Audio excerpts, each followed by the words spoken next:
ସମସ୍ତଙ୍କୁ ନମସ୍କାର।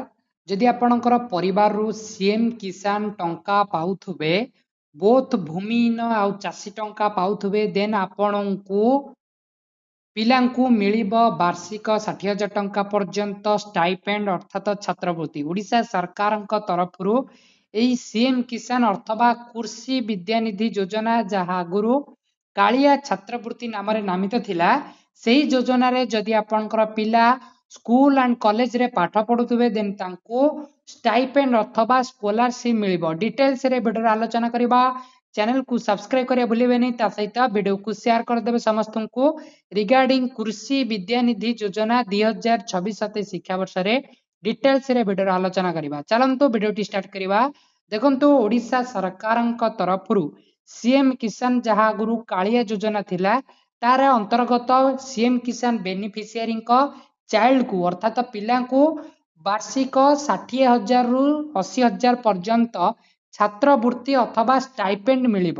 କେଉଁ କେଉଁ କୋର୍ସ କରୁଥିଲେ ଆପଣଙ୍କ ପିଲାଙ୍କୁ ମିଳିବ ଏହି ସ୍କଲାରସିପ୍ ଓ କିଭଳି ଭାବେ ଏହାକୁ ଆବେଦନ କରିପାରିବେ ଓ କେବେଠାରୁ ଆପଣଙ୍କର ଏହି ସ୍କଲାରସିପ୍ ଆପ୍ଲାଏ ଚାଲିବ, ଡିଟେଲ୍ସରେ ଭିଡ଼ିଓରେ କହିବା। ଓକେ, ଦେଖନ୍ତୁ, ସିଏମ୍ କିଷାନ ଅଥବା ଭୂମିହୀନ କିମ୍ବା ଚାଷୀ କିମ୍ବା ମଧ୍ୟମ ଚାଷୀ ହୋଇଥିବେ, ଆପଣଙ୍କର ପିଲା ଯଦି ଟେକ୍ନିକାଲ ଆଣ୍ଡ ପ୍ରଫେସନାଲ କୋର୍ସ କରୁଥିବେ, ଦେନ୍ ଆପଣଙ୍କୁ ଏହି ଯୋଜନାରେ ଅନ୍ତର୍ଭୁକ୍ତ ହେବାକୁ ପଡ଼ିବ।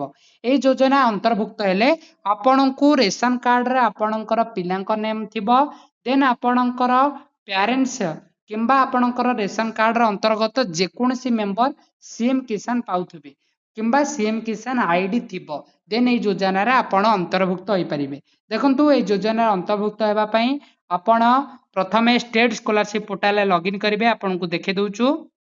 ଦେଖନ୍ତୁ, ଏହି ପୋର୍ଟାଲରେ ଆପଣ ଆବେଦନ କରିପାରିବେ। Odisha state scholarship portal government of Odisha ପୋର୍ଟାଲରେ ନିକଟସ୍ଥ ଜନସେବା କେନ୍ଦ୍ର କିମ୍ବା କମ୍ପ୍ୟୁଟର ସେଣ୍ଟର କିମ୍ବା ଆପଣ ନିଜର କମ୍ପ୍ୟୁଟର କିମ୍ବା ଲାପଟପ୍ କିମ୍ବା ଆପଣଙ୍କର ସ୍ୱୟଂ ମୋବାଇଲରେ ଆପଣ ଏହି ଯୋଜନାରେ ଅନ୍ତର୍ଭୁକ୍ତ ହେଇପାରିବେ। ବୋଥ ଫ୍ରେଶ୍ ଆଣ୍ଡ ରିନ୍ୟୁଆଲ, ଯଦି ଆପଣ ପୂର୍ବ ବର୍ଷ ପାଇଥିଲେ ଏହି ସ୍କଲାରସିପ୍ ଅଥବା କୃଷି ବିଦ୍ୟାନିଧି ଯୋଜନା, ଏ ବର୍ଷ ପାଇଁ ଆପଣଙ୍କୁ ରିନ୍ୟୁଆଲ କରିବାକୁ ପଡ଼ିବ। ଯଦି ଏ ବର୍ଷ ଫ୍ରେଶ୍ ଭାବେ ଆବେଦନ କରିବାକୁ ଚାହୁଁଛନ୍ତି, ଏହି ଯୋଜନାରେ ଆପଣଙ୍କୁ ଫ୍ରେଶ୍ ଭାବେ ଆପ୍ଲାଏ କରିବାକୁ ପଡ଼ିବ। ଦେଖନ୍ତୁ, ଆଗ୍ରିକଲଚର ଆଣ୍ଡ ଏଫି ଡିପାର୍ଟମେଣ୍ଟ ତରଫରୁ ଏହି ଯୋଜନାର ଅନ୍ତର୍ଭୁକ୍ତ ହେବେ। ଯୋଜନାର ନାଁ ହେଉଛି କୃଷି ବିଦ୍ୟାନିଧି ଯୋଜନା।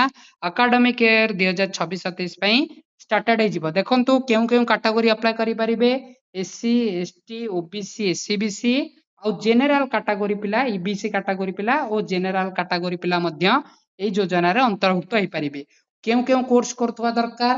Agriculture, animal husbandry, BSc technical professional, BTech, nursing, ଏଇଭଳିଆ କୋର୍ସ ଆପଣ ଆଇଟିଆଇ ଡିପ୍ଲୋମା, ଏଇଭଳିଆ ଡିଟେଲ୍ସ ପାରାମେଡିକାଲ, ଅକୁପେସନାଲ ଥେରାପି, ଏଇଭଳିଆ କୋର୍ସ ଯଦି ଆପଣ କରୁଥିବେ, ଏହି ଯୋଜନାରେ ଅନ୍ତର୍ଭୁକ୍ତ ହେଇଥିବେ କିମ୍ବା ଆପଣ ପିଲା ଏହି ଯୋଜନାରେ ଅନ୍ତର୍ଭୁକ୍ତ ହେବେ। ଓକେ, ଏଥିପାଇଁ Aadhaar card, caste certificate, resident certificate, passport size photograph, ration card ଆଉ ବେନିଫିସିଆରୀ ଆଇଡି। ଦେଖନ୍ତୁ, ବେନିଫିସିଆରୀ ଆଇଡି ମାନେ ଆପଣଙ୍କର ସିଏମ୍ କିଷାନ ଯୋଉ ପାଉଥିବେ, ସେ ସିଏମ୍ କିଷାନର ଆଇଡି ଥିବା ଦରକାର। Then institute declaration, matric certificate, last examination certificate, ତା ସହିତ ରେସନ କାର୍ଡ ଆପଣଙ୍କୁ ଦରକାର। ଦେଖନ୍ତୁ, এই ଯୋଜନାଟି খুব ଶୀଘ୍ର ଆବେଦନ ହେବା ଆରମ୍ଭ ହୋଇଯିବ। ତେଣୁକରି ଡକୁମେଣ୍ଟ ସବୁ ରେଡି କରି ରଖନ୍ତୁ। এই ଯୋଜନାରେ ଅନ୍ତର୍ଭୁକ୍ତ ହେବା ପାଇଁ ସମସ୍ତଙ୍କୁ ଭିଡ଼ିଓକୁ ସେୟାର କରିଦିଅନ୍ତୁ। ଦେଖନ୍ତୁ, ଇଏ ସବୁଠାରୁ ବହୁତ ଆର ଆପ୍ଲାଏ ହେବାର ସ୍କଲାରସିପ୍ ପୋଷ୍ଟ ମାଟ୍ରିକ ଆପ୍ଲାଏ କରିବାକୁ ପଡ଼ିବ ନାହିଁ। ଅର୍ଥାତ୍ ଆପଣ ଏହି ସ୍କଲାରସିପ୍ ଆପ୍ଲାଏ କରିବାକୁ ହେଲେ ପୋଷ୍ଟ ମାଟ୍ରିକ ଆପ୍ଲାଏ କରିବାକୁ କରିବେ ନାହିଁ। ତେଣୁକରି ଏହି ଯୋଜନାରେ ଅନ୍ତର୍ଭୁକ୍ତ ହେବେ। ପୋଷ୍ଟ ମାଟ୍ରିକ ସ୍କଲାରସିପ୍ ଆବେଦନ ନ କରିବାକୁ ଅନୁରୋଧ। ଯଦି ଏହି ଯୋଜନାରେ ଆପଣ ଇଲିଜିବିଲିଟି ଅଛନ୍ତି, ଦେନ୍ ସିଓର ଆପଣ ଏହି ଯୋଜନାରେ ଆପ୍ଲାଏ କରିପାରିବେ। ପୋଷ୍ଟ ମାଟ୍ରିକ ଠାରୁ ଏଠି ଏହି ସ୍କଲାରସିପ୍ରେ ଅଧିକ ଟଙ୍କା ମିଳିବ। ଓକେ, ଭିଡ଼ିଓଟି ଯଦି ଭଲ ଲାଗିଥିବ ଚ୍ୟାନେଲକୁ ସବସ୍କ୍ରାଇବ କରିବା ଭୁଲିବେନି ଓ ଭିଡ଼ିଓଟି ଲାଇକ୍ କରିବେ ଓ ଆପଣଙ୍କର କୋର୍ସ, ଆପଣଙ୍କର ପିଲା କେଉଁ କୋର୍ସ କରୁଛନ୍ତି କିମ୍ବା ଆପଣ କେଉଁ କୋର୍ସ କରୁଛନ୍ତି କମେଣ୍ଟ ମାଧ୍ୟମରେ ସୂଚନା ଦିଅନ୍ତୁ ଓ ଆପଣ ଇଲିଜିବୁଲ କି ନାହିଁ। ଓକେ, ଧନ୍ୟବାଦ, ଥ୍ୟାଙ୍କ ୟୁ।